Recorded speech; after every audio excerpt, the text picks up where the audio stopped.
Evening Squires, I'm your boy Isadora, and this is Fart Notes, Interview with the Vampire, where I read this book for you so you don't have to. Remember to like, comment, subscribe if you're into this shit. I'm gonna do this for the entire book. So sometimes it takes me a little bit to get parts out, but like life just be like that. We all busy as hell. So anyway, let's get into it. So in the last chapter, Claudia pretty much manipulates the absolute fuck out of Louis and is like, we need to kill Lestat. Like, I'm gonna kill him and we need to leave him. And Louis, who has like generally like no backbone and no personal impetus to do anything whatsoever, unless it's like investment related, is just like, okay. So they agree to make plans at once. Louis's agent comes with like his usual complaints. Now again, like in the Anne Rice universe, the vampires like look kind of like monstrous and weird and uncanny valley. Like they're very beautiful, but it's very clear they're like not people. So Louis's solicitor comes and is pissed off that they have to do business in the dark by one candle. And essentially the plan of Louis and Claudia is to go to Europe on the first available ship, like regardless of the port. And the most important thing is that a chest be shipped with them, which what did I say? A chest is shipped with them. Now this is totally the chest that's gonna like hold their coffins and like lock from the outside and whatever.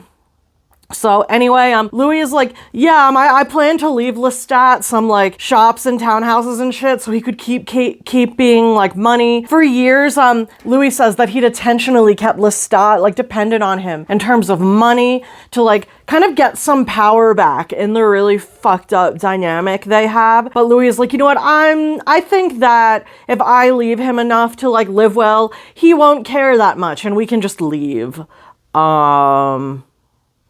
Sure, Queen.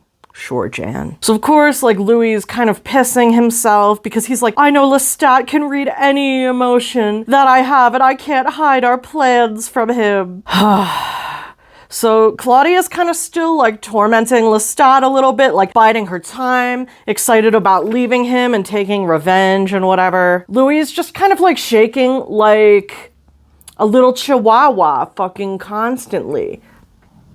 So, you know, Claudia, she's still trying to figure out shit from Lestat, and Lestat's like, I don't know anything. And eventually she kind of comes at Lestat and she's like, you don't know anything. You know, suppose the vampire who made you knew nothing, and the vampire who made that vampire knew nothing, and the vampire going back, nothing proceeding from nothing until there is nothing. And we must live with the knowledge that that there is no knowledge. And Lestat's like, yeah, like, what the fuck do you want from me? Which, like, it's very interesting because I feel like in the terms of, like, human beings, almost none of us would assume that, like, you know, like, you don't really think that other people would hold, like, the secret to, like, the very genesis of existence itself. But, Louis and Claudia really put this on Lestat and assumes that, like, he knows all kinds of shit. It's very interesting because there's this kind of weird dynamic they have with him where they talk about how he's, like, boorish and stupid and, like, can offer them nothing and knows nothing and is, like, a huge moron.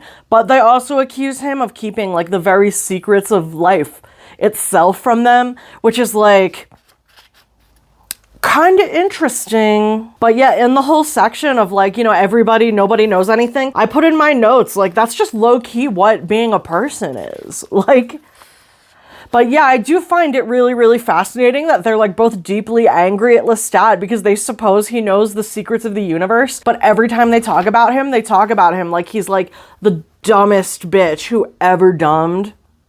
So, you know, Lestat storms away and after Claudia's been like poking at him for like impossible answers, and she goes, you know, oh, we'll go to Europe and find others of our kind. We'll find them in Central Europe. This is where they live in such numbers that the stories, both fiction and fact, fill volumes. I'm convinced it was from there that all vampires came, if they came from any place at all. We've tarried too long with him. Come out, let the flesh instruct the mind. That's such a cool way. She's like, we hungry. Like, let's go, like, kill some people and eat them. Like, the next time I really want to eat, like, a Big Mac from McDonald's, I'm gonna, like, whisper to myself, come out, let the flesh instruct the mind. Really dig it. And, yeah, so it's very, very interesting because I'm in this, like, little paragraph here. Anne Rice really, really balances, like, the juxtaposition of, like, Claudia's like monstrous, bloodthirsty nature with the child she appears to be. And I really think that like good juxtaposition is like one of the main things that makes effective terror, for sure. So she says, let the flesh instruct the mind, put the books aside and kill, she was whispering to me. I followed her down the stairs, across the courtyard, and down a narrow alley to another street. Then she turned with outstretched arms for me to pick her up and carry her. Though, of course, she was not tired. She only wanted to be near my ear, to clutch my neck. Like, that shit's crazy. Also, we see again, when Claudia wants something from Louis, she affects either like, kind of like the attitude of like a lover or of like a child, but like only when she wants something from him. So she's like, I love you so much. We need to kill Lestat. I want you to come out and kill with me. I'm gonna act like your little daughter who needs to be held by you. But she kind of only has these types of interactions with Louis when she wants something from him. So then it's very interesting. There's this whole like conversation that Claudia and Louis have where Louis like, I haven't told him my plan about the voyage, the money. And Claudia kind of assumes that Lestat doesn't want to talk about like anything to do with like how he was made or other vampires. And Claudia thinks that it's because Lestat killed the other vampire who made him. So yeah, her whole thing is like, the vampire made a slave of him and he would no more be a slave than I would be a slave. So he killed him before he knew what he might know, and then in panic made a slave of you, and you've been his slave. Which like, I feel like that's like a very smart way to like look at it. Again, like Claudia, it's interesting. Like Lestat kind of tried to impart to Louis that like vampires only have really fucked up relationships with each other based on like master and slave dynamics. And like Louis rejects that even though he's like literally living it. And here Claudia is like repeating it of her own accord. Now, in this book, we have no idea if she's like correct or not, at least as far as I know. But like, it's very interesting, like kind of like the innate nature of the vampire as like explored through this book anyway is one of like master and slave, like survival of the fittest, like pure violence. Then Louis notes that like while he's holding Claudia that she's cold and she needed the kill. And like I just put in my notes, it's like vampires becoming warm and more human when filled with blood. And I love that detail. I drew a little vampire smiley face. I think that's sexy. I fuck with it. Anyway, then they go, like, he talks about them, like, going down, like, Jackson Square together, which, like, if you've been to New Orleans, I feel like these are, like, really interesting books and you can really picture where they are at any given time, which is super cool. And Claudia's finally like, I will kill him. And in my notes, I just put, like, yes, queen. And Louis is, of course, like, oh, we can't do that. And Claudia's like, why not? We have no use for him. Bro fucking sucks. And Louis is like, we can't do anything because taking any action at all is illegal. I must whine forever and accomplish nothing. Then Louis really talks about like how like the other people in the square must have viewed Claudia as like this cute little girl is like walking out on Sundays with her parents, and like he very much compares her to like normal children doing things, how like it might look like, you know, she's just like a kid who wants to like project her own independence by walking alone. And in my notes, I'm just like, Louis, like, big denial. So, like, he kind of keeps clinging to, like, oh, she looked like a child. Other people saw her as an innocent child. But, like, she's literally talking about, like, slavery and, like, how she would, like, delight in murder. Claudia's just like, you know, I hate him so much. He makes me so miserable. Like, we need to get rid of him. And Louis basically like, I don't care what you feel, what you say. You cannot mean to kill him. And in my notes, like,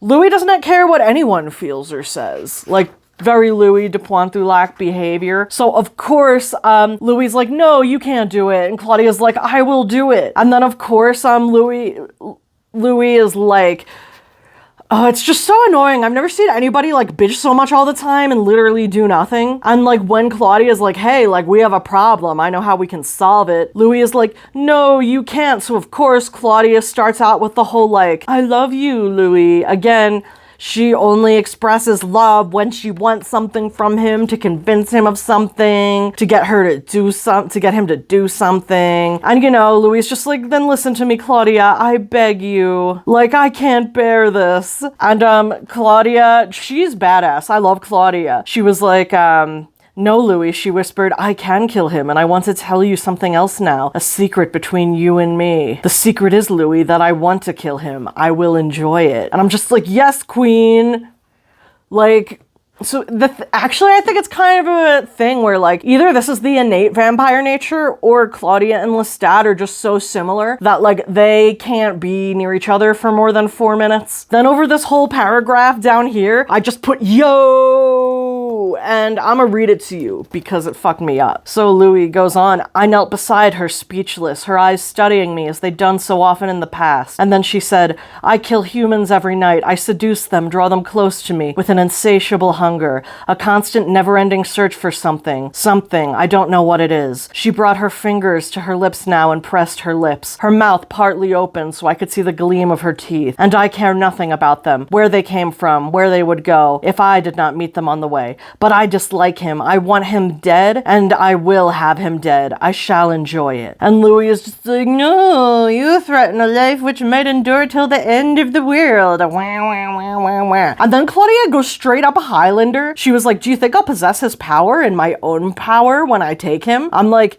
interesting question. I don't think that's how vampirism works in the Anne Rice universe. Like, I think you do actually, if you drink the blood of another vampire, you can gain some of their, like, some of their je ne sais quoi, some of their juice, but, yeah, I don't think it's like a dead-on, like, Highlander type situation. Louis becomes enraged, and he's like, it's not necessary, it goes beyond all need, all common sense. Claudia, basically, she gets super real with him, and I love it. She's just basically like, shut the fuck up, you know? If you get in my way, you will destroy everything, because you're an idiot, and you can't stop me.